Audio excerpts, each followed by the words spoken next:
कि बेनज़ीर के कत्ल के मुहर्रिकात क्या थे। हमने उस पर काफ़ी तवील गुफ्तगू की, अभी तो गुफ्तगू होगी प्रोग्राम के अगले सेगमेंट्स में। मैं एक बात आपको और यह बड़ी मज़ेदार बताना चाहता हूँ। जब आपको याद है शुरू में ताज़ा मर्डर हुआ था तो इल्ज़ाम पीपल्स पार्टी के रहनुमाओं की तरफ से भी और कारकुनों की तरफ से भी या मुशर्रफ पर था या उस वक्त की हुकूमत पर, अगर आपको याद हो, और ख़ास तौर से परवेज इलाही का नाम लिया गया इस हवाले से कि पोस्टमार्टम नहीं करवाया जाएगा। लेकिन ये स्टोरी जो है ये इसकी तस्दीक नहीं होती। ये या जनरल मुशर्रफ साहब तस्दीक कर सकते हैं या जरदारी साहब तस्दीक कर सकते हैं। एक बात है, सुने किसी ऐसी शख्सियत पे यानी बेनज़ीर साहबा पे तो उस पे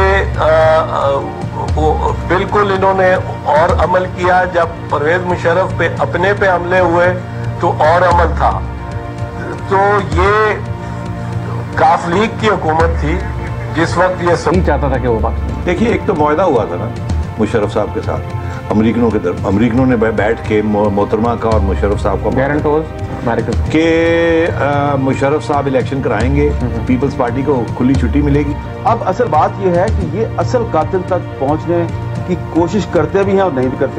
असल जो मास्टरमाइंड है वो परवेज मुशर्रफ है। परवेज मुशर्रफ ने इस्तेमाल किए हैं आगे से कुछ एक्सट्रीमिस्ट फोर्सेस। ये शख्स इतना झूठा है कि हर बात में मुकर जाता है। सीपीआई इमरान खान पार्टी, हाँ, एक वोट है, हमें एक सीट पार्टी है, वो 1 सीटर। और मैं ये भी बताऊं 1 सीटर भी उनको पता नहीं कैसे मिली थी। वो ये उनको एक टांगा पार्टी नहीं कहते, टांगा पार्टी जिसको लोग कहते हैं ना, बंदे की तरह उनके वोटर कौन है, वो आर द सपोर्टर। अगर वो जलसे करेंगे, मैं देखता हूँ जलसे में आएगा कौन। I supported him. I really thought, he someone who could fake sincerity like he does. He's brilliant at that, and I fell for it. And for 2.5 years, we thought, the man was really had got rid of sham democracy and was going to bring genuine democracy, quote unquote. This is what he said. And in the end, I discovered that it's not the fault of generals. It's the institution which they come out of. They just don't have the vision to run a country. They are not equipped to deal with normal human beings. They don't understand debate and consensus and stuff. And so as Churchill once said, war is too serious a business for generals. I really believe that they're not equipped to make these decisions. They should be given, projects. Okay, go capture that hill. But when you tell them to run the country, it doesn't work. आप 1977 से शुरू करें, आप ज़िया-उल-हक का भी एहतसाब करें, फिर उन लोगों का भी एहतसाब करें जिन्होंने ज़िया-उल-हक की कब्र पे जाके कौम को कहा था कि हम ज़िया-उल-हक का मिशन पूरा करेंगे। कौन? मिस्टर नवाज शरीफ साहब। ये सारे लोग हैं ना, ये हमारे सारे सियासतदान हैं। फिर आप आए, फिर 1999 में जो ज्यादती हुई, जिसको आप ज्यादती कहते हैं, कि परवेज मुशर्रफ ने एक इलेक्टेड हुकूमत का तख्ता उल्टा। ठीक है, उस 99 का भी एहतसाब करें। उस एहतसाब में फिर आप उन लोगों का भी एहतसाब करें जिन्होंने परवेज मुशर्रफ के उस इक़दाम को 3 बार सुप्रीम कोर्ट में जस्टिफाई किया, उनको आईन में तरामीम का हक भी दिया, उनको ये भी कहा कि तुमने जो कुछ किया ठीक। वो कौन? चीफ जस्टिस इफ्तिखार चौधरी साहब और उनके वो रुफ़क़ाए-कार जो उस वक्त सुप्रीम कोर्ट में जज साहिबान थे और जिन्होंने उस 1999 अस्सलाम वालेकुम नाज़रीन, मैं हूँ तारिक यानी आपके प्रोग्राम योर वॉइस के साथ। नाज़रीन, जब हमने इस प्रोग्राम का आगाज़ किया था तो हमने आपसे एक वादा किया था कि हम इसमें उन बातों के ऊपर बात किया करेंगे जो हमारी यहाँ की लोकल सियासत, यहाँ की हमारी कम्युनिटी को अफेक्ट करती हैं। हम उन्हीं चीज़ों को ज़्यादा उनके ऊपर ज़ोर देंगे, उनके ऊपर बहस करेंगे कि जो हमारी डेली लाइफ को, यहाँ की जो ज़िंदगी है, इसके ऊपर असरअंदाज होती है। हमने आपसे ये भी वादा किया था कि हम पाकिस्तान की सियासत को इस प्रोग्राम में नहीं आने देंगे, हम उसको इसका मौजू नहीं बनाएंगे।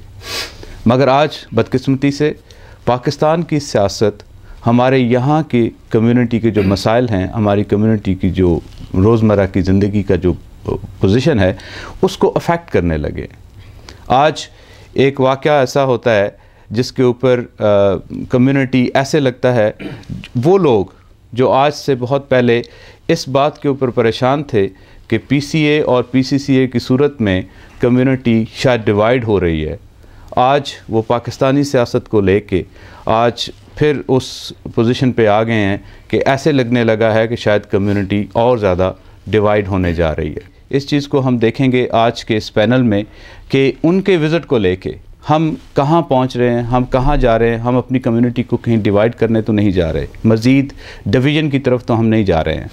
आज इस पैनल में इस मौजू पे बात करने के लिए जिन मोअज़्ज़ज़ हस्तियों को मैंने दावत दी, और उसके लिए सबसे पहले जो मैं तारफ़ कराऊँगा हमारे मोहतरम मेरे दोस्त और कम्युनिटी में एक ऐसा नाम जिन्होंने मीडिया में इस कम्युनिटी में पहला न्यूज़पेपर निकाला और बहुत मेहनत की, किसी तारफ़ के मोहताज तो नहीं है, जनाब नुसरत हुसैन साहब। नुसरत भाई, thank you very much and welcome to the show. Thank you Tariq, thank you. उनके साथ तशरीफ़ रखते हैं हमारी कम्युनिटी का एक बहुत मुअज़्ज़ज़ नाम, जो आज APML के साथ जो मुशर्रफ साहब की जो पार्टी है उसके लिए उनके कोऑर्डिनेटर हैं यहाँ पे, हमारे दोस्त असद सैयद साहब। असद भाई, thank you very much and welcome to the show. Thank you Tariq. मैं अगर थोड़ी सी वजाहत करूँ तारिक के, दरअसल शुक्रिया आपका। कोऑर्डिनेटर हमारे APML के जो है ना वो लियाकत बाजवा साहब हैं, और मैं रिप्रेजेंट कर रहा हूँ friends of Pakistan. Thank you ji, thank you sir. उनके साथ हमारे साथ जो पैनल में और हमारे शुरका हैं, उनमें एक बहुत प्यारे दोस्त हमारे कम्युनिटी के, बहुत एक एक्टिविस्ट, एक हमारी पाकिस्तान तहरीक इंसाफ के नुमाइंदे जनाब रेहान अवान साहब। रेहान साहब, thank you very much and welcome to the show. बहुत शुक्रिया। मैं भी छोटी सी वजाहत चाहूँगा। मैं अपनी ज़ाती कैपेसिटी में यहाँ आया हूँ, मेरी पार्टी की तरफ से मुझे नॉमिनेट नहीं किया गया, तो मेरा कुछ कहा सुना जो है वो मेरी ज़ाती राय हो सकती है, मेरी पार्टी मैं आपकी पॉलिसी पर रिफ्लेक्शन नहीं होगी। मैं आपकी नॉमिनेशन को इसलिए एक्सेप्ट नहीं करता कि जो प्रेसिडेंट हैं सैफ बनू साहब, उन्होंने अभी आपको मुंतखब किया और यहाँ भेजा है और उन्होंने कहा कि आप बात करें। उनके साथ हमारे साथ तशरीफ़ रखते हैं फ्रेज़र पीस वैली के जनरल सेक्रेटरी हमारे दोस्त शहजाद नज़ीर साहब। शहजाद साहब, thank you very much and welcome to the show. बहुत शुक्रिया। उसके साथ हमारे साथ जो और मोहतरम एक दोस्त हमारे तशरीफ़ रखते हैं, पाकिस्तान में जर्नलिज़म से ताल्लुक़ उनका रहा यहाँ पे, और पाकिस्तान में रेडियो पाकिस्तान से उनका ताल्लुक़ रहा, यहाँ भी बहुत ज़्यादा मेहनत करते हैं, पॉलिटिकल साइंस के एक स्टूडेंट जनाब इस्माइल राजपूत साहब। राजपूत साहब, thank you very much and welcome to the show. बहुत शुक्रिया तारिक भाई आपका। Thank you. नाज़रीन, अब हम आते हैं अपने सवाल और जवाब के सेगमेंट में। पहला सवाल मैं नुसरत साहब से। नुसरत साहब, एक ऐसा लीडर जिसके बारे में यहाँ का एक लोकल न्यूज़पेपर बड़ी रिस्पॉन्सिबिलिटी के साथ लिख रहा है कि वो यजीद का साथी है, वो ऐसा एक कोई ज़ालिम इंसान है कि जिसने लाखों लोगों को कत्ल कर दिया, लाखों लोग उसने गायब कर दिए। क्या वजह है कि उसको आप क्यों यहाँ लाना चाहते हैं, क्यों लोगों के सामने एक प्रोग्राम करना चाहते हैं जिसमें उसकी पार्टी को भी यहाँ इंट्रोड्यूस करना चाहते हैं? क्या वजह है कि क्यों आपने इसको ज़रूरी समझा? यार, सबसे पहले मैं एक बात, thank you very much Tariq, आपने बुलाया, और एक बात क्लियर कर दूँ। हम लोग यहाँ पर इस कम्युनिटी में रह के हमें काफ़ी झगड़े हुए हैं। पहले हम लोग लड़ते रहे छोटी छोटी बातों पे उठा के, और अभी भी जो आपने अपना इंट्रोडक्शन दिया है उसमें मुझे वो थोड़ी सी स्मेल आ रही है कि इसको किसी तरह एक्सप्लॉइट करके झगड़ा बनाया जाए, बिकॉज आपने एक बाइस्ड अंदाज के अंदर एक लेट मी फिनिश वो उसको करने की कोशिश की है कि लाखों कत्ल कर दी, और वो we are not into it. ये उस अखबार में उन्होंने लिखा है जी, क्लियरली लिखा है, मैंने अपनी तरफ से नहीं है, ये मेरी स्टेटमेंट नहीं है।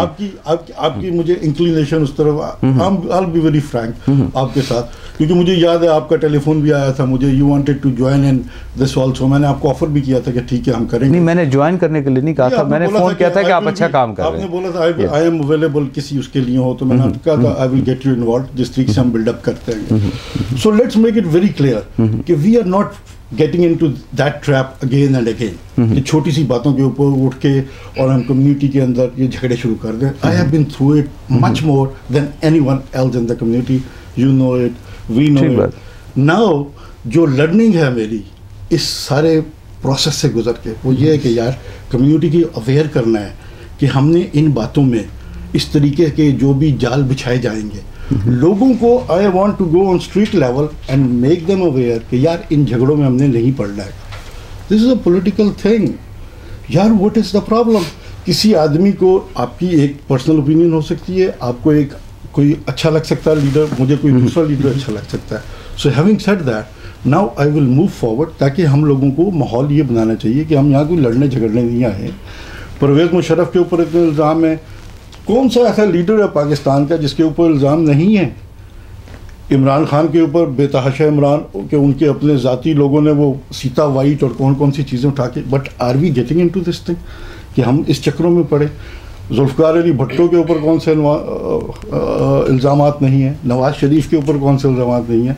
सो वी हैव टू रियलाइज़ कि हम लोग फरिश्ते नहीं ढूंढ रहे हैं, we are comparing leaders to leaders, apples to apples. Pakistan की बेहतरी के लिए क्या हो, एक शख्स यहाँ, and I personally like Pervez Musharraf, openly उसके अंदर भी ऐसे उसने गलतियाँ भी की हैं और उनकी जो चीज़ें अच्छाइयाँ हैं वो भी मौजूद हैं सारी वहाँ पर। आई फील कि under the present circumstances he is ex president of Pakistan. उसने 9 साल पाकिस्तान के अंदर हुकूमत की है, he has been the chief of the army staff also. वो शख्स यहाँ पे आ रहेगा, he wants to address Pakistanis और पाकिस्तानी सियासत के बारे में। हम लोग यहाँ पे रह के, हमारा दिल तो पाकिस्तान के साथ धड़कता है, हमने अगर यहाँ पे रह नहीं, इसमें मैं सिर्फ ये जानना चाह रहा था कि आपका मेन जो आपका ख्याल है कि क्यों आना ज़रूरी है, वो आपने बता दिया कि जी एक पॉलिटिकली एक जमहूरी माशरे के अंदर हर बंदे को अपनी बात कहने का हक़ है। मैं समझ गया, मगर मैं आपको ये बात क्लियर कर दूं कि ये हमारी राय नहीं है। इसके अलावा, ये तो एक अखबार का मैंने हवाला दिया, इसके अलावा लोग हमारे पास कांटेक्ट कर रहे थे जो इस पे प्रोटेस्ट करना चाह रहे थे और हम नहीं चाह रहे। ये मैं आपको बता रहा हूँ, आज की इस महफिल का मकसद ये नहीं है कि इसको उभारा जाए, बल्कि इसको सॉल्व किया जाए बातचीत के ज़रिए। उसको देखा जाए कि कहाँ पे डिसएग्रीमेंट्स हैं और वो कैसे सॉल्व हो सकते हैं। मकसद इसका ये था। इसलिए वो एक मुझे भी एक ऐसी स्टेटमेंट लगी थी जो मैं आपसे क्लैरिफिकेशन चाहता था कि एक बंदा लिख रहा है, आपका इस बारे में क्या ख्याल है? बिकॉज नहीं, आप देखें, आप उनको यहाँ ला रहे हैं, आप उनकी पार्टी के नुमाइंदे हैं, आप उसके अंदर एक्टिवली इन्वॉल्व हैं, तो आपका ये बनता था कि मैं आपके सामने ये सवाल रखूँ कि ये निकली है, आपका क्या ख्याल है? मैं एक छोटी सी, चूँकि हमने इसको थोड़ा सा मूव फॉरवर्ड करना है, हमारे साथ शहजाद नज़ीर साहब। शहजाद साहब, आपके ख्याल में जनरल परवेज़ मुशर्रफ साहब का यहाँ जो विज़िट है, आप क्यों समझते हैं, या अगर आप ये समझते हैं कि उनको यहाँ आना चाहिए, उनको इस प्रोग्राम में शिरकत करनी चाहिए, और क्या ऐसी कोई चीज़ें हैं जिससे आप डिसएग्री करते हैं? बहुत शुक्रिया तारिक।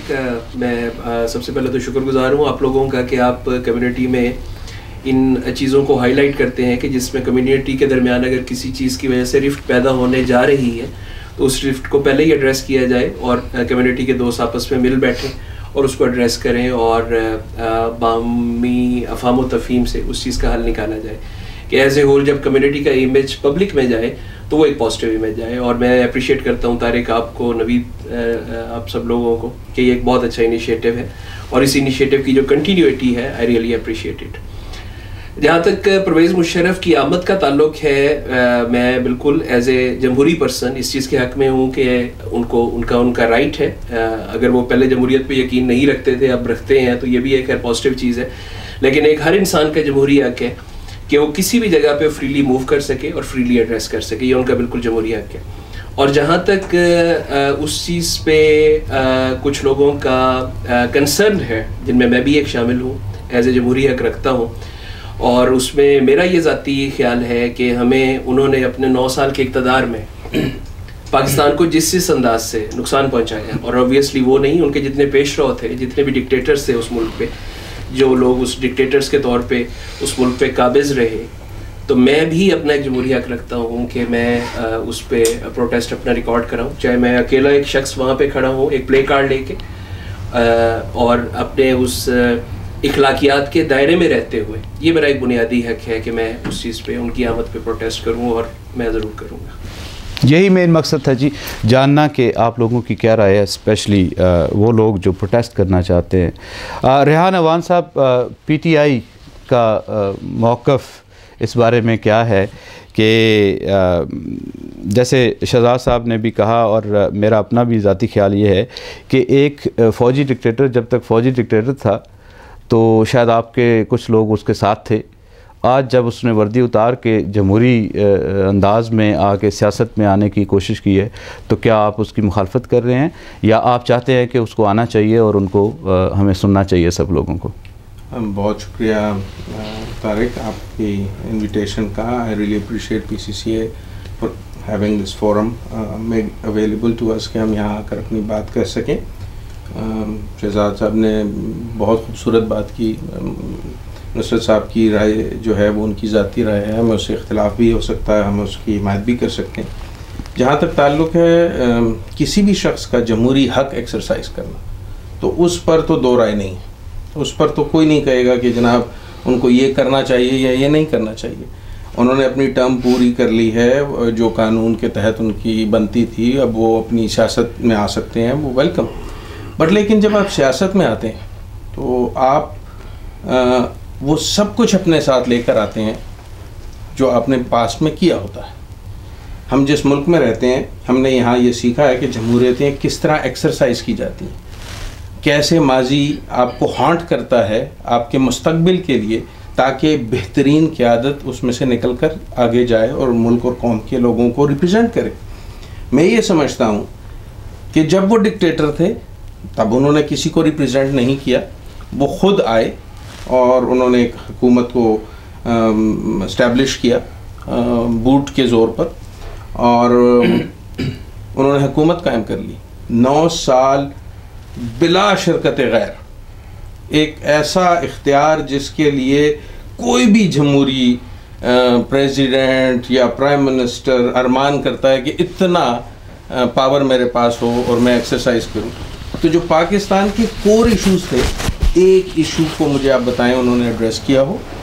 नंबर 2, जो गलतियां जिनको बड़े आराम से कहा जाता है जी उनसे हो गई गलतियां, कोई बात नहीं, आपको मैं कुछ फिगर्स दूंगा, आप वेरीफाई कीजिएगा। 1800 लोग straight away vanish from this earth, nobody knows where they are. और ये वो फिगर है जिसको एक प्राइवेट सेक्टर में या आम लोगों में सोशली किसी लोगों ने हिम्मत करके और जो लोग फॉरवर्ड आ सके और इकट्ठा कर सके, ये वो फिगर है। विल्लाह आलम कितने ही ऐसे लोग हैं जिनको दबा दिया गया, बात नहीं करने दी गई, वो जाकर वो अपना नंबर या अपना नाम रिकॉर्ड भी नहीं करा सकते। मगर आज तो 3 साल से आपकी जमहूरी हुकूमत है, तो वो 1800 लोगों के बारे में क्यों बात नहीं हो सकी? या वो इस्टेब्लिश अगर हो गया था कि मुशर्रफ साहब ने अगवा कर लिए हैं, तो वो आज उनको क्यों नहीं लाया जा सका सामने? और अब उसकी तरफ भी आ जाते हैं। और मैं एक ज़िमनी सवाल आपसे और करूँगा। जो आपने बात की कि जो माजी है वो हॉन्ट करता है, जैसे आपने इसमें कहा, तो कल जब MQM वाले और बाकी कुछ पार्टियां इमरान खान साहब के माजी के बारे में बात करती थी और वो उनको हॉन्ट करता था, तो उस वक्त तो आप लोग शायद उनकी मुखालफत करते थे। आज आप जनरल परवेज़ मुशर्रफ साहब के माजी की बात करके उनको आप बात कर रहे हैं। बिल्कुल तब भी फेस करते थे, हमारे खिलाफ पूरा कराची चॉकिंग से भरा गया, सीता वाइट और पता नहीं क्या क्या जो 12 मई को हुआ वो सबने देख लिया, हमने उसको फेस किया। Now it is their turn to face it. सियासत जो है वो कोई मतलब it's just tit for tat कि ठीक है जी आपने हमारे साथ किया था। It's not the tit for tat. आपने कहा कि माजी हॉन्ट करता है, मैंने कहा सबको करता है। एक सेकंड, हमारे साथ एक ऐसे साहब भी तशरीफ़ रखते हैं जो कि शायद किसी ऐसी एसोसिएशन को या तंजीम को नुमाइंदगी नहीं करते, मगर अपनी पर्सनल कैपेसिटी में वो बहुत ज़्यादा इन्वॉल्व रहे हैं सियासत के अंदर और सियासत के स्टूडेंट है, जैसे मैंने तारुफ में कहा था। इस्माइल राजपूत साहब, आप के क्या ख्यालात हैं इस बारे में कि आप क्या समझते हैं कि जैसे रेहान साहब ने भी, शहजाद साहब ने भी उनके जमहूरी हक़ को तो एक्सेप्ट किया कि उनको आने का, बात करने का हक़ है, और आप इस बारे में आपकी क्या राय है? बहुत शुक्रिया तारिक भाई। बात दरअसल यह है, पाकिस्तान का अलमिया यह है, पाकिस्तान के अवाम का अलमिया यह है और पाकिस्तान मुस्लिम लीग का अलमिया यह है कि मुझे बड़ी हैरत है इस बात पर कि हमने जो पढ़ा है इल्म सियासत में, पॉलिटिकल साइंस का मैं तालिब इल्म रहा हूँ, हमने उसमें ये बात पढ़ी है कि बेहतरीन आमरीत से बदतरीन जमहूरियत बेहतर होती है। लिहाजा हम कभी भी आमिरों को हम जो है ना, हम उनको कभी भी हम आमिरों के तरफदार हो ही नहीं सकते, क्योंकि पाकिस्तान को जो बनाया था, मेरी बात सुन लीजिएगा, पाकिस्तान को बनाया था किसी फौजी आमिर ने नहीं बनाया था, किसी डिक्टेटर ने नहीं बनाया था। पाकिस्तान को किसी गामा पहलवान ने कुश्ती लड़के नहीं जीता था, बल्कि पाकिस्तान एक थॉरोली जेंटलमैन, एक ऐसा समझ लें कि मुदब्बिर और एक ऐसे पॉलिटिशियन ने बनाया था कि जिसको राजपूत साहब ये तो आपका मैं एक छोटी सी ये आपका इख्तलाफ तो हो गया ना, नहीं ये तो आपका इख्तलाफ हो गया उनके प्रेसिडेंट बनने से। मैं एक छोटी सी अर्ज करता हूँ, हम बात अगर बहुत दूर लेके जाएंगे तो वो तो उसके लिए दो, मैं एक छोटी सी कि वो तो आपका इख्तलाफ हो गया उनके प्रेसिडेंट बनने से, उनके इक़्तिदार संभालने से, उसको तो यहाँ मेरा ख्याल है कोई बंदा भी उसके हक़ में नहीं होगा संभालने से। अब बात ये हो रही है कि अब जब वो नहीं हैं, अब उन्होंने एक सियासी पार्टी बनाई है, सियासत करने का उनका राइट जो है, उनका बात करने का, लोगों से मिलने का जो राइट है, क्या हम उसको एक्सेप्ट करते हैं? मैं नहीं करता। इसके बारे में मैं सुनना चाहूँगा कि ये क्या वजह है। बताना चाहूँ, एक शख्स, ये जितने फौजी आमिर आए हैं, देखिए पहले तो इस बात को समझ लें, पाकिस्तान में सियासी जमातों ने और सियासी लोगों ने, आप ट्रैक रिकॉर्ड उठा के देख लें पाकिस्तान के 63 सालों का, 63 ईयर्स का, उसमें जो सियासतदानों ने हुकूमत की है वो बमुश्किल 16 ईयर, 16 साल, 15 से 16 साल, और 38 ईयर फौजी आमिरों ने, जनरल फील्ड मार्शल अय्यूब खान ने, बल्कि मैं उससे पहले भी जाऊं, जो पहला इनकलाब लेकर आए थे, एक पहले प्राइम मिनिस्टर जो पाकिस्तान के, तो उनके खिलाफ भी पहले। सर वो बात बहुत दूर निकल रही है, मैं चाह रहा हूं कि आप ये बताएं कि अब उनका, मैं अपनी बात को वो करूंगा, नहीं वो लंबी हो जाएगी, हमारे पास इतना टाइम नहीं होगा। हाँ जी, जनरल अकबर खान पहला इनकलाब लेकर आए थे और लियाकत अली खान के खिलाफ लेकर आए थे, बात को समझे। दूसरा जो था वो मेजर जनरल अस्कंदर मिर्जा था, उससे भी आप इनराफ नहीं कर सकते। फील्ड मार्शल अय्यूब खान 11 साल इस मुल्क के बर्बाद कर गए। उसके बाद जनरल याया खान जो कुछ करते रहे वो आपके सामने है। जनरल जियाउल हक 11 साल पी गए इस मुल्क के, इसीलिए हबीब जालिब ने कहा जुल्मत को जिया कहा और ऐसे दस्तूर को सुबह बेनूर कहा। उसके बाद ये आए मोहतरम परवेज मुशर्रफ साहब। कहने का मकसद ये है कि ये मैं सिर्फ तीन बातें करना चाहता हूँ, 3 सवाल उठाना चाहता हूँ अपनी मोअज़्ज़िज़ कम्युनिटी से और उन दोस्तों से जो उनको यहाँ पजीराई देना चाहते हैं। पहली बात कि जितने फौजी आमिर थे ये हमेशा खाइफ रहे सियासत से और सियासतदानों से, हमेशा ये सियासत की नफी करके आए ना। तो जब ये हमेशा खाइफ रहे सियासतदानों से और सियासत से, तो आज वो क्या हो गया कि ये खुद सियासी होने। सुन मैं देखिए इसका जवाब मैं लेना चाहता हूं। जी बताएं। नहीं मगर आप मुख्तसर, थोड़ा सा मुख्तसर कर लें क्योंकि बहुत लंबा हो जाए। जी पहला सवाल मेरा ये है कि भाई ये हमेशा इसकी नफी करते रहे, आज ये खुद वो काम कर रहे हैं। जब सियासत बुरी थी, सियासतदान बुरे थे, करप्ट थे, चोर थे, तो आज वही चोरों वाला और करप्ट वाला काम आप क्यों कर रहे हैं? नंबर सर मगर आपकी हिस्ट्री ये है, एक सेकंड, आपकी हिस्ट्री ये है कि ये सारे सियासतदान उन्हीं की गोद से निकले हैं। नहीं एक सेकंड आप सुने ना, ये सारे ये एक सेकंड ना मैं उनको एक बात बताना चाहता, एक सेकंड ये सारे सियासतदान आपके उन्हीं की गोद से निकले हैं। आज चाहे भुट्टो को ले ले, मुशर्रफ को ले, नहीं हाँ, इसलिए मैं कह रहा हूँ कि आप उस पे ना जाएं। सर मैं इसलिए एक सेकंड सर, किस फौजी आमिर की गोद से निकले थे? मैं आपसे सवाल कर रहा हूँ। कायदे आज़म की बात नहीं कर रहा। क्यों उनकी बात? आप नहीं थे सर। अय्यूब खान किसकी गोद से निकले थे? सर अय्यूब खान जब आए थे किसकी गोद से निकले थे? हुसैन शहीद सोहरवर्दी किसकी गोद से निकले थे? सरदार अब्दुल नस्र किसकी गोद से निकले थे? क्या जुल्म कर रहे हैं आप? एक बात सुनिए, हमारा एतराज जो है वो हमारा एतराज कोई जाती नहीं है। हमारा एतराज उनकी पजराई करने वालों तो कोई जाती में हमारे झगड़े नहीं है। हमारा एतराज बहुत ही कल्चरल, बहुत ही जमहूरी है। हमारा एतराज ये है कि उन्होंने पार्टी बनाई, लेकिन देखिए कायदे मुस्लिम लीग बनी थी 1906 में ढाका में, ठीक है ना, वो उसका नाम था ऑल इंडिया मुस्लिम लीग, ठीक है। आप पार्टी बना रहे हैं ऑल पाकिस्तान मुस्लिम लीग, बनाइए ना, पाकिस्तान में जाके बनाइए ना, उसका नाम है ऑल पाकिस्तान मुस्लिम लीग। बना रहे हैं आप लंदन में बैठ के, लंदन तो पाकिस्तान का हिस्सा नहीं है।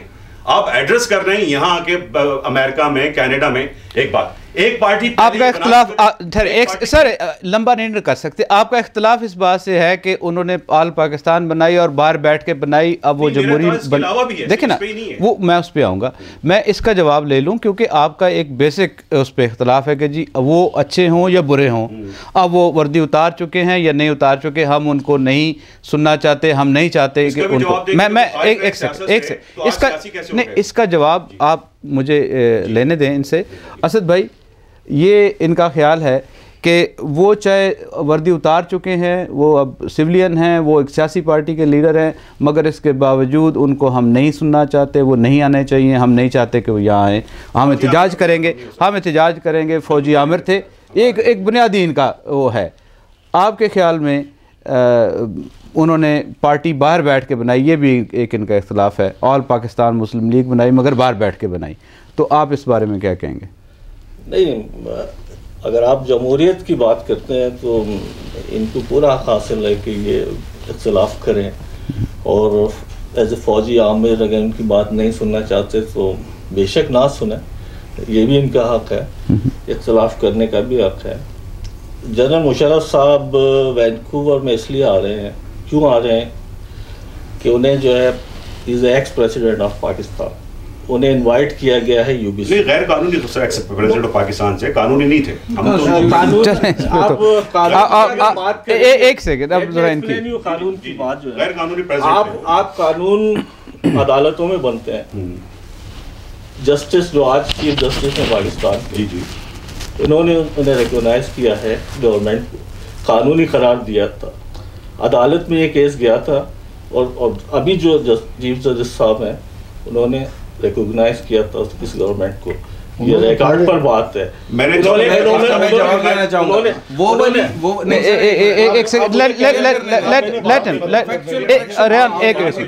मैं आपकी तरफ आऊंगा, एक सेकंड। अच्छा जी, आपके जब टाइम आएगा एक सेकंड, तो कानूनी बात तो ख़त्म हो जाती है कि वो कानूनी थे या नहीं थे। बहरहाल सुप्रीम कोर्ट ने उन्हें कानूनी करार दिया, और उससे पहले भी उससे पहले भी जो आमिर आए उन्हें सुप्रीम कोर्ट ने रिकॉग्नाइज किया, ज़रूरत के तहत, कानून ज़रूरत के तहत, नेसेसिटी के तहत उन्हें रिकॉग्नाइज किया, बुरा किया। अच्छा, अब जनरल मुशर्रफ साहब यहाँ आ रहे हैं, ही is ex president of Pakistan, उन्होंने 8 साल पाकिस्तान पर हुकूमत की है। अब ज़ाहिर है उनकी मुखालिफिन भी हैं, और बल्कि ये तो आजकल फैशन चला हुआ है कि ये 4 साल से कि परवेज़ मुशर्रफ के साथ उनको गाली दी जाती है, उनके बारे में बेहुदा बकवास की जाती है और कंडम किया जाता है। अब हमारी कौम जो है ना, जमहूरियत का सिर्फ नाम उन्होंने सुन लिया है कि जमहूरियत की डिग्री बनाए आप, और उसके बाद जो है ना हम हुकूमत में आ जाएं, उसके बाद जो है ना उस कौम को लूटें जिस तरह आप लूट सकते हैं। पाकिस्तान में जमहूरियत रावलपिंडी में कत्ल कर दी गई थी पाकिस्तान बनने के चंद साल के बाद। लियाकत कायद मिल्लत को गोली मार दी गई थी, और किसने गोली मारी थी आज तक किसी को पता नहीं चला, लेकिन वो पाकिस्तान में आखिरी जमहूरियत थी। लियाकत अली खान के बाद पाकिस्तान में जमहूरी 6 महीने में 6 हुकूमतें बदली। नेहरू ये कहने पे मजबूर हो गया कि मैं धोतियाँ इतनी बदलता हूँ जितनी पाकिस्तान में हुकूमतें बदली जाती हैं। सर वो कुछ फैक्चुअल करेक्शन भी चाहिए। जी आप जरूर कीजिएगा करेक्शन, इसको थोड़ा सा जी नहीं, एक सेकंड रेहान साहब एक सेकंड जी, तो आप ज़रा इसको जितना मुख्तसर कर सकते हैं, मैं चाहूँगा कि आपको कहना चाहता हूँ कि जमहूरियत तो पाकिस्तान में जो है ना, अगर 16 साल हुकूमत की है सियासतदानों ने, तो 16 सालों का उनका ट्रैक रिकॉर्ड देख लें। मुस्लिम लीग की बात कर रहे हैं, ढाका में बनी गई थी, पाकिस्तान का पहला सियासतदान प्राइम मिनिस्टर बना जुल्फ़िकार अली भुट्टो, और वही ढाका बंगालियों को अलग कर दिया गया, जिसका के इल्जाम फौजी आमिरों ने किया था। एक सेकंड रिपोर्ट पढ़ी है, सैयद साहब एक सेकंड असद भाई एक सेकंड नहीं एक सेकंड पूरी करने की एक सेकंड इतनी देर बोला और आपकी बात पूरी नहीं हुई। नौशद साहब असद भाई एक क्वेश्चन था, मैं एक सेकंड असद भाई एक क्वेश्चन था, रेहान साहब उसमें कोई बात करना चाह रहे थे, मैं चाहूंगा कि आप करें ताकि उसका भी जवाब उसमें। आपने कहा कानूनी तौर पर, मैंने उसको फैक्चुअली करेक्ट करें। सुप्रीम कोर्ट किसी को इंडेमनिटी नहीं दे सकती, पार्लियामेंट्स ने दी थी। क्यों दी थी वो हम सब जानते हैं, जो परवेज मुशर्रफ साहब अपनी किताब में लिखते हैं कि उन्होंने कैसे हुकूमतों की अपनी इंडेमनिटी लेने के लिए कैसे गवर्नमेंट्स फॉर्म की। ज़िया-उल हक साहब ने मजलिस शूरा और उसके तहत जो ली थी, इन्होंने आकर, जो मैं पार्टी का नाम नहीं लेना चाहता, लेकिन जो पार्टी बनाई और जिसने इक़्तिदार में आई उसने इंडेमनिटी दी। और अब मैं आपको फैक्चुअली करेक्ट करूं, द लास्ट जो 3 मार्च का उनका जो आखिरी कू है, जो उन्होंने सुपर सो कॉल्ड इमरजेंसी लगाई थी, उसकी इंडेमनिटी तो अभी तक नहीं हुई। पाकिस्तान जाएंगे क्या? मगर रेहान साहब आपका सवाल, एक सेकंड असद साहब, रेहान साहब एक सेकंड, मैं चाह रहा हूं कि एक दफा 2 सवाल आ जाएं ताकि आप उसका जवाब एक सेकंड मैं आप पे आऊंगा। शहजाद साहब आप कुछ कहना चाह रहे थे? तो मैं ये कहना चाहूँगा कि हम कितने फख्र से कहते हैं कि उस मुल्क में तो जमहूरियत चलती नहीं रही, तो दैट्स वेरी फाइन। तो मैं एज ए पाकिस्तानी ओरिजिन का होने के नाते ये मेरे लिए बहुत ही शर्म का मकाम है कि हम कितनी आसानी से ये बात कह देते हैं कि ठीक है चलो उस मुल्क में जमहूरियत नहीं चलती रही। बराए मेहरबानी इस चीज़ को समझने की कोशिश करें कि जमहूरी हुकूमत जैसी भी हो, जैसे असर भाई ने कहा, वो बदतरीन आमरीत से फिर भी बेहतर है। आपके साथ चाइना है, आपके साथ आपसे 2 साल पीछे आज़ाद हो रहा, आपके साथ इंडिया खड़ा है। चाइना इस वक्त 1000 अरब डॉलर से ज्यादा के ज़र मुबादला के ज़खायर के साथ बैठा है। एक मिनट चाइना में जमहूरियत नहीं है, आप जमहूरियत के साथ मुझे फिनिश करने दें, आमरीत तो रही है ना, मुझे फिनिश करने दें प्लीज। इंडिया को देख ले, 300 अरब से ज्यादा बैठा है, और 300 अरब के साथ बैठा है। उस मुल्क में आज तक किसी फौजी ने हिम्मत नहीं की। एक तो होता है कि कू करना, हिम्मत नहीं की कि आज तक आके वो अपनी जमहूरी हुकूमत का तख्ता पलट सके। 33 साल इस मुल्क पे फौजियों ने हुक्मरानी की है, 33 साल। उसमें हमने फौजी आमरीतों के दौर में हमने गंवाया। हमारे मुल्क में जितनी भी छोटी इकाइयां हैं, पंजाब को छोड़ के जितनी भी छोटी इकाइयां हैं, उनके अंदर एहसास महरूमी भी हमारी जो शहजाद भाई एक सेकंड बात, मैं छोटी सी इंटरफेयर इसलिए कर रहा हूँ, मैं एक सेकंड दोनों साहिबान के सामने रखना चाहता हूँ। बेनज़ीर भुट्टो पाकिस्तानी सिस्टम पे यकीन नहीं कर रही थी। अदालतों का निज़ाम, जैसे वो कह रहे थे कि उनको यकीन नहीं था, इस वजह वो पाकिस्तान में नहीं आ रही थी, खुद साख्ता जलावतनी में थी। नवाज शरीफ आए, उनको धक्के दे के बाहर निकाल दिया गया। ठीक है, उन्होंने कोशिश की, गए भी खुद थे अपनी मर्जी से, आप साइन करके गए थे। परवेज मुशर्रफ पे किसी किस्म का कोई दबाव नहीं है। Why he initiated this Pakistan Muslim league in UK.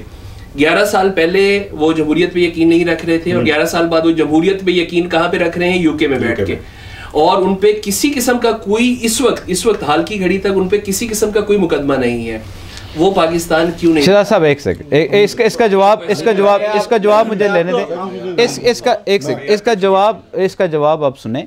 बात यह है कि एक छोटी सी मैं आपको उसमें कह दूं कि जैसे रेहान साहब ने कहा था कि सियासी एक पार्टी ने और पार्लियामेंट ने उनको दी थी, वो सियासतदान ही थे, वोटों से आए थे। और मैं चाहूँगा मगर ये जवाब नुसरत साहब दें ताकि वो आपको बेहतर इस बारे में बता सकते हैं कि वो उनका क्या राय है इस बारे में। मैं सबसे पहले जो है ना वो फोकस में ये रखूँगा कि जो यहाँ पे प्रोग्राम हो रहा है उसको आप एक कमोशन मत बनाएं, कम्युनिटी के अंदर जो है ना वो उस तरीके से मत बोलें, वो बातें मत करें। आपका जमहूरी हक है, हम तस्लीम करते हैं, और मैंने पहले भी कहा है आपको स्पेस देंगे, वहाँ पे तमीज़ के साथ आएँ, खड़े हों, प्ले अपने वो बल्ले लाएँ, जो एहतियात करना वो करें पूरी। आप नहीं देंगे तो आप हमें कैसे बताएंगे हम क्या कहेंगे? नहीं, उनकी मुराद ये है कि उनके प्रोग्राम में आए। नहीं, भाई बात एक सेकंड इस्माइल साहब, एक सेकंड किससे इजाजत मांगी? एक सेकंड फौजी आमिर को यहाँ पे फंसिराई दे रहे हैं आप? यार आप एक मिनट ठहरे, आप बात सुनो। इस्माइल साहब एक सेकंड बात तो सुन लेना। इस्माइल साहब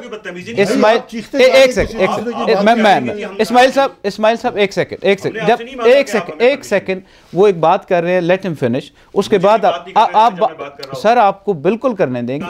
मैं इसीलिए कह रहा था कि टॉपिक नहीं रेहान साहब, मैं टॉपिक पे रहना चाह रहा हूँ कि आप इसीलिए वो बात करना चाह रहे हैं। परवेज मुशर्रफ साहब तशरीफ ला रहे हैं, हाँ जी, हम उनको जाहिर है कि वो ही एक स्टार है ऑफ द डे है सो कॉल्ड, ठीक है ना। हाँ जी। हमें उनको ये देखना है उनका क्या हक मौजूद है, उनकी माजी क्या है, वो आज क्या आ रहे हैं, यहाँ क्यों आ रहे हैं और आगे क्या हमें देंगे। हमें ये इसी का जवाब आने देना। वो जवाब एक नहीं उसको नहीं हम जाने चाह रहे जी। एक सेकंड हाँ जी जी सर। ये मसला बिल्कुल एग्जैक्टली इसी बात के ऊपर रहना चाहिए हमें, और ये इसको कोई डिनाई नहीं कर सकता है। ये जिस तरह इनका राइट है, और आपको मैं इन्विटेशन नहीं दे रहा हूँ बल्कि आपसे मैं कह रहा हूँ दिस इज योर राइट, आप उसको एक्सरसाइज करें, झगड़ी कोई नहीं है, हम कोई लड़ तो नहीं रहेंगे। झगड़ा तो तब बना कि हम आपको बोलें कि जी नहीं आप एक्सरसाइज नहीं कर सकते। No, you have all the right. जिस तरीके से आपका राइट है उसके मुखालफत करने का, उसी तरीके से हमारा डेमोक्रेटिक राइट है कि he should come here and he should address.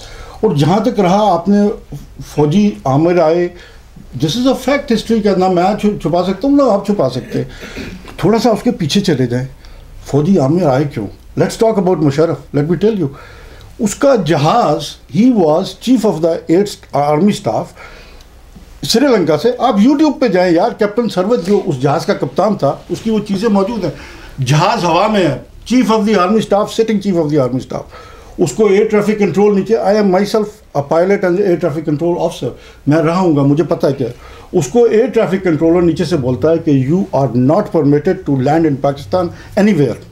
Yes, this is history. Has the right to revoke. एक सेकंड सर, 180 सिविलियन मुसाफिर उस जहाज के ऊपर सवार है। The prime minister of Pakistan के ऑर्डर्स के ऊपर कहा जाता है कि ये जहाज कहीं ना लैंड किया जाए। नाउ पायलट कैलकुलेट्स, उसको अल्टरनेट एयरफील्ड के ऊपर जाना आएगा, वो अपना कैलकुलेट करता है फ्यूल के हिसाब से, डिस्टेंस के हिसाब से कि मैं कहाँ पे पहुँच सकता हूँ। Captain Sarwat calls him in the cockpit and he tells him कि sir we can only the nearest airfield जो है हमारे फ्यूल के मुताबिक we can land in India. He says over my dead body, Musharraf ने कहा। He is sitting chief of the army staff, वो कहता मैं इंडिया नहीं जा रहा हूँ। दीज वर द फैक्टर्स जिसकी वजह से परवेज मुशर्रफ वाज। एक मिनट मैं जवाब आप नहीं रेहान साहब नहीं आप एक सेकंड रेहान साहब एक सेकंड नहीं रेहान एक सेकंड जी एक सेकंड रेहान साहब इस पे रेहान साहब इस एक सेकंड मैंने पहले अर्ज किया, इस पे डायरेक्ट बात नहीं होगी। आप हाँ जी प्लीज जितना मुख्तसर हो सके। पूरी बात में सिर्फ एक शेर में जवाब दे रहा हूँ जी नुसरत साहब, सिर्फ आपकी बात का जवाब एक शेर में, कोई बात नहीं कर रहा। हमेशा अहले ज़माना अपनी रविश याद रखते हैं, हमेशा अहले ज़माना अपनी रविश याद रखते हैं, हकीकत भूल जाते हैं, फसाना याद रखते हैं। तो ये फसाना था जो आपने सुनाया है, हकीकत का इससे कोई दूर दूर तक